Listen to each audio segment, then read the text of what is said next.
Olá pessoal, tudo bem com vocês? Eu tô usando esse caminho aqui, eu tô gravando pelo celular e no aplicativo Gameplay, né? Porque meu notebook deu um problema ali, não quer gravar áudio, não quer gravar vídeo e até eu resolver conseguir essa solução aqui, porque eu prometi para vocês que hoje seria a correção comentada da atividade da semana passada, né? Então vamos lá pra gente não fazer esse vídeo aqui ficar com muito... Esse vídeo não, essa apresentação ficar com muito tempo, tá? Então vamos lá, gente, olha só. Fiquem atentos aí, porque eu não vou fazer marcação aqui, não fiz marcação aqui das respostas certas, né? Apesar de já ter enviado para vocês aí a quantidade de acerto que vocês tiveram. Normalmente depois eu envio quais foram os acertos, mas vocês fiquem atentos para verem o que erraram e o que vocês podem aprender com isso, tá bom? Então vamos lá, no número 1 diz assim: evolutivamente falando, algumas espécies abandonaram a predominância do trabalho coletivo sobre o individual. Isso seria explicado por mudanças nas relações ecológicas do tipo... Bom, vamos lá. Se era a predominância do trabalho coletivo, onde é que a gente vê isso acontecendo, né? O trabalho coletivo. A gente vê isso acontecendo naqueles grupos de sociedade, né? Onde a gente tem como exemplo formiga, cupim, abelha, e obviamente que são indivíduos da mesma espécie, entre as abelhas, entre os cupins, entre as formigas. Então, se são indivíduos da mesma espécie, a gente vai caracterizar como intraespecífico. E se, obviamente, eles realizam o trabalho de uma maneira positiva, é de caráter harmônico. Então, a resposta não poderia ser outra a não ser a letra B, intraespecífica harmônica, né? Quando você prioriza aí esse tipo de relação, tá bom? A número 2. Na número 2, veja nessa figura líquens sobre o tronco de uma árvore. O que são líquens? Líquens é uma junção, uma união aí de dois tipos de espécies, fungos e algas. Esses fungos e essas algas se unem formando os líquens. Óbvio que essa união deles tem um objetivo, né? É a sobrevivência. Então, essa relação ecológica entre eles é uma questão de sobrevivência. Um não vive sem o outro.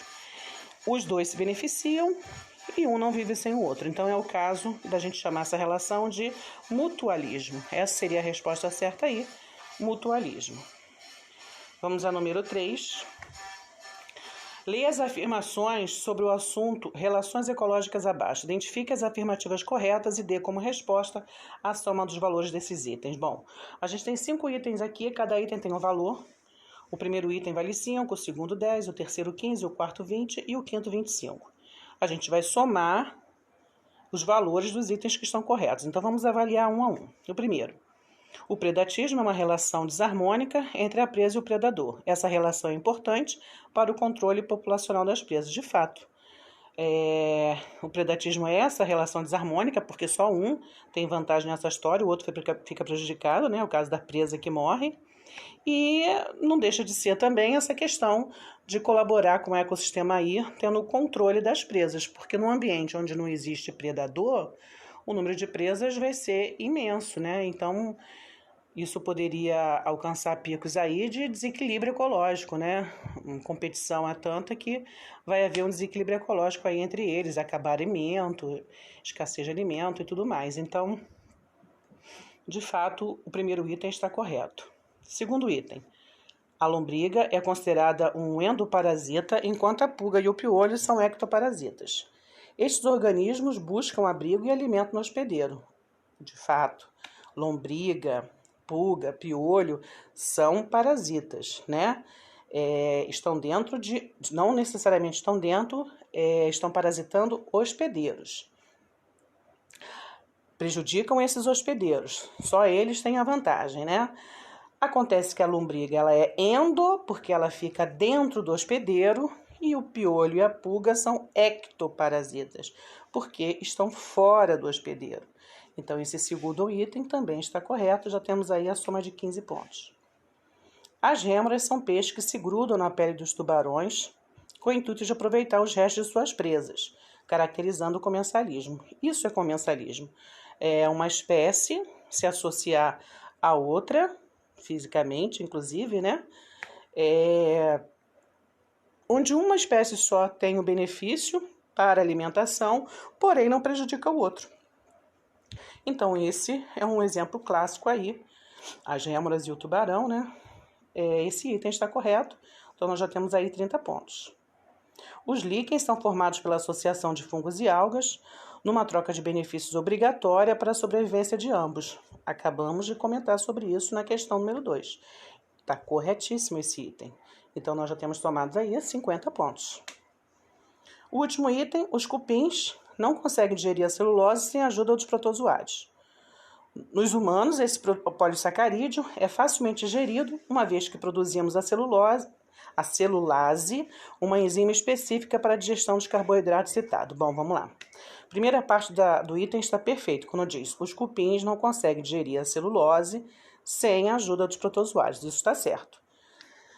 A celulose é a proteína vegetal, né? Então, quando os cupins se alimentam lá dos caules, eles têm que digerir essa celulose, porém eles não têm essa capacidade, mas eles abrigam no intestino deles esses protozoários que conseguem fazer isso.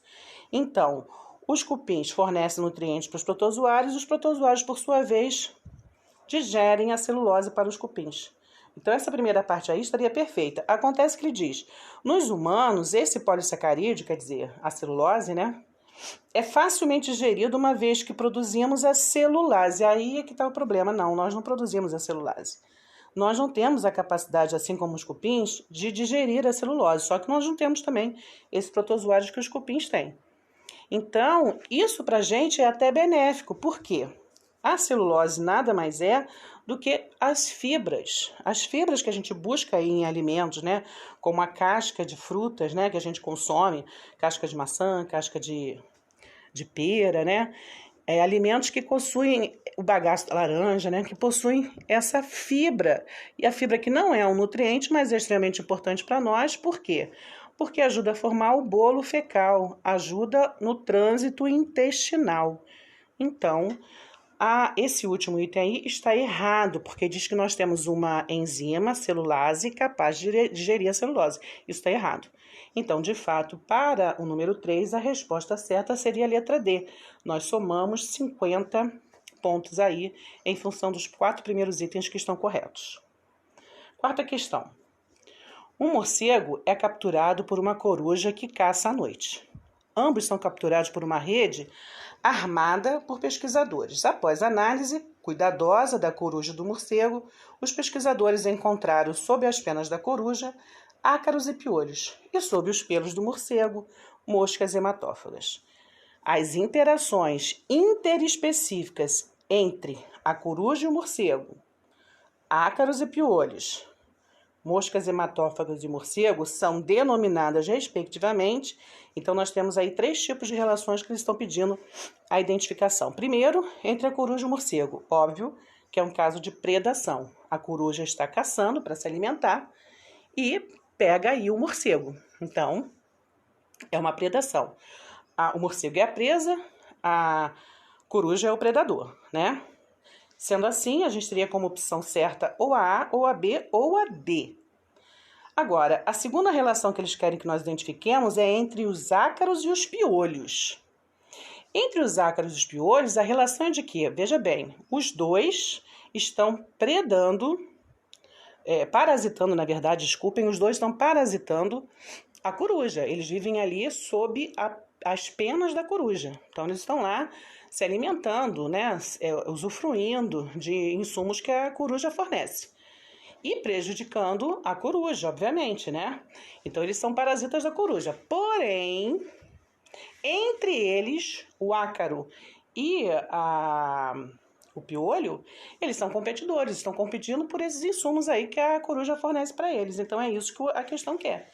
Entre eles é o de competição. Sendo assim, a gente vai dizer que a resposta certa é a letra D. Só vamos para a terceira relação para confirmar isso. Deve ser de parasitismo, vamos dar uma confirmada. Ele quer saber a relação entre as moscas hematófagas e o morcego.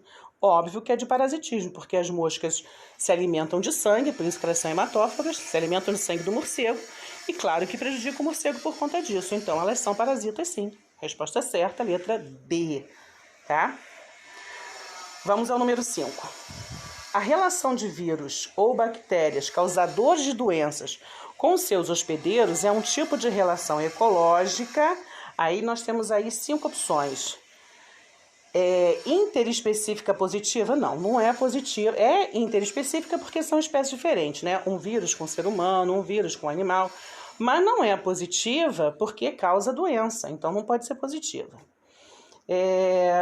C, de inquilinismo, pois o agente causador da doença vive no corpo do hospedeiro em busca de abrigo? Não, porque no caso do inquilinismo não há prejuízo para o hospedeiro. Então, não pode ser esse o caso. Intraespecífica, negativa, não pode ser intraespecífica porque é entre indivíduos de espécies diferentes. De simbiose não, porque seria positivo, né? Uma relação positiva. Então, a gente tem aqui a letra B, de parasitismo, pois o agente causador da doença é favorecido e provoca prejuízo no hospedeiro por se alimentar dele. Então, a opção certa seria a letra B. Vamos ao número 6.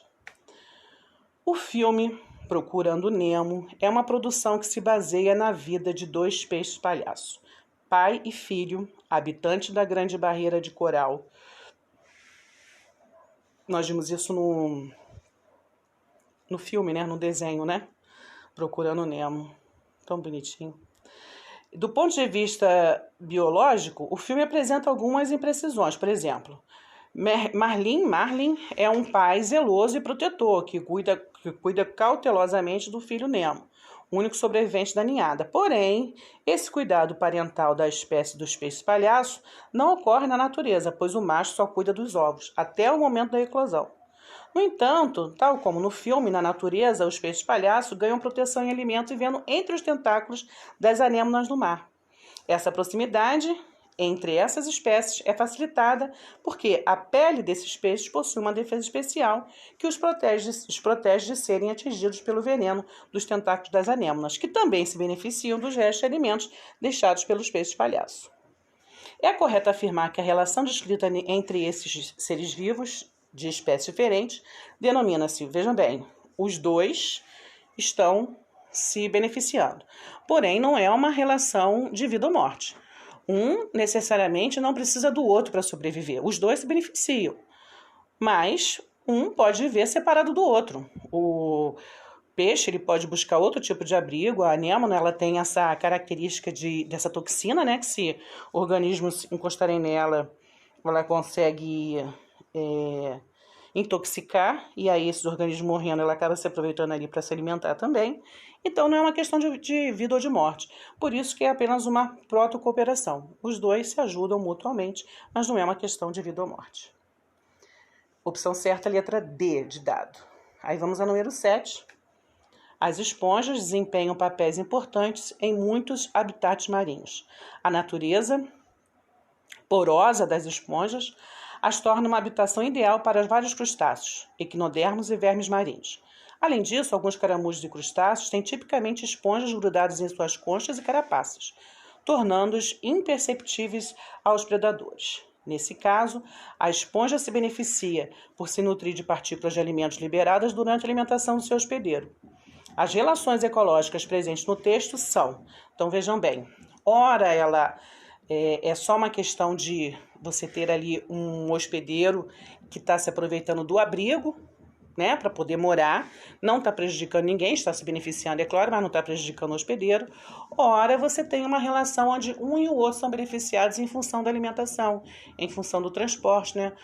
A esponja ela é fixa, mas se ela se associar a um crustáceo, por exemplo, esse crustáceo ele pode caminhar e aí ela pode buscar alimento em outros locais, né? Ou ela pode se alimentar de restos desse inquilino ali. Então, veja bem, ora é só de inquilinismo, ora é de protocooperação, né? Um ajudando ao outro, ainda que não seja uma questão de vida ou morte. Então, a resposta certa para esse número 7 seria a letra C.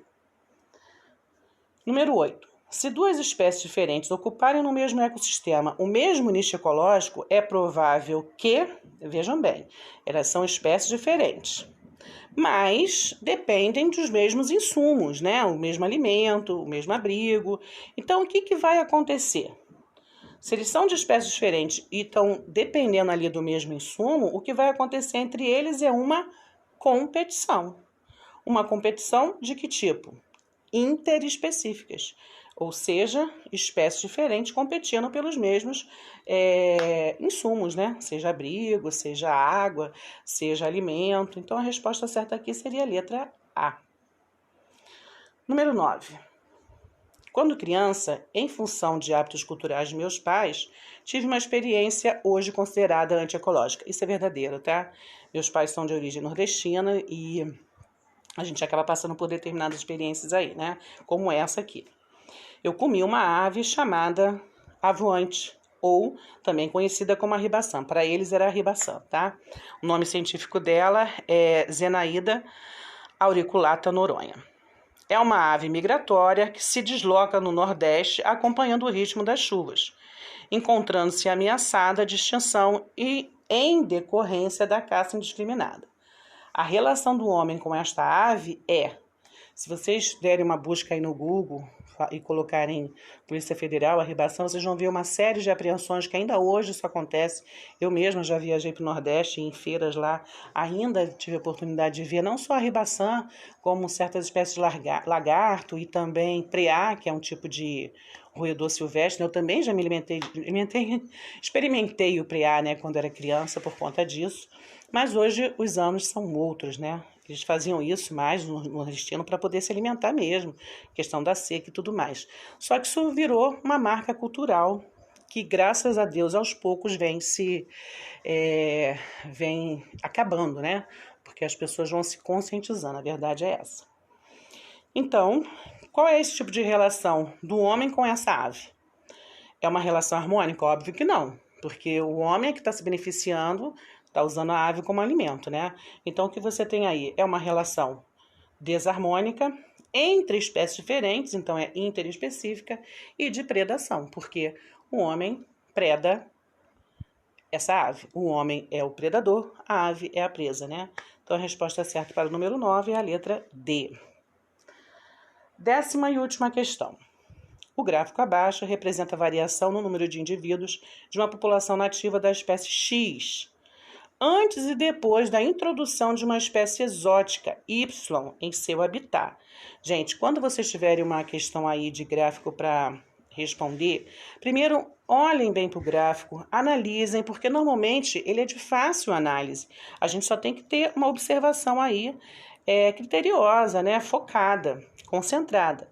Então, a gente olhando aí esse gráfico, a gente repara, olha, o eixo que está mostrando o número de indivíduos, né, da espécie X, você vê aí que está acima do zero. Então, tinha uma certa quantidade dessa espécie X. Por um bom tempo, ela se manteve constante. Depois, alguma coisa deve ter acontecido, o gráfico não mostra, mas eles começaram a se aumentar. A população dessa espécie X vem aumentando. E aí, foi introduzida essa espécie Y, que é exótica, porque ela não era comum desse ecossistema, né? Então, a espécie Y foi introduzida aí, observem no gráfico. A partir do momento que isso aconteceu, olha a espécie X o que houve. A espécie Y foi introduzida, a espécie X foi decaindo em número até acabar, zerar, se extinguir, né? Então, isso não foi nada benéfico para a espécie X. Aí, continuando a questão, ele diz, considerando o resultado da interação entre a espécie X e Y, é correto afirmar que a relação ecológica instaurada foi de mutualismo? Óbvio que não, porque os dois se beneficiariam. Comensalismo? Também não, porque seria só uma questão de alimentação da espécie Y, porém não prejudicaria a espécie X, não foi o que aconteceu. Inclinismo? Também não, porque uma das espécies só se beneficiaria, mas não prejudicaria a outra. Protocooperação, as duas espécies se beneficiariam. Óbvio, então, que aqui foi um caso de competição. Resposta certa para o número 10, letra E. Bom, não estava difícil, vocês saíram bem na maioria aí, até mesmo aqueles que não tiveram um bom resultado em termos de número de questões. Os erros não foram tão gritantes assim, dava para saber que vocês tinham noção. Então, o resultado foi satisfatório. Eu só fico triste pelo número de alunos que participam. Queria que muito mais participassem, mas a gente sabe que devem ser inúmeros os problemas aí que os alunos também estão enfrentando, assim como nós, né? Então, mas de maneira geral, o resultado foi bom. Vamos fazer o seguinte, eu vou deixar aí já na plataforma um PowerPoint com as respostas certas, para vocês poderem dar uma conferida, mas está sem áudio. E tô deixando esse material aqui, né, para vocês poderem ouvir esses comentários. E vocês já sabem do resultado que vocês obtiveram, porque eu já repassei, tá certo? Então, gente, beijão, a gente continua aí na próxima, tá ok?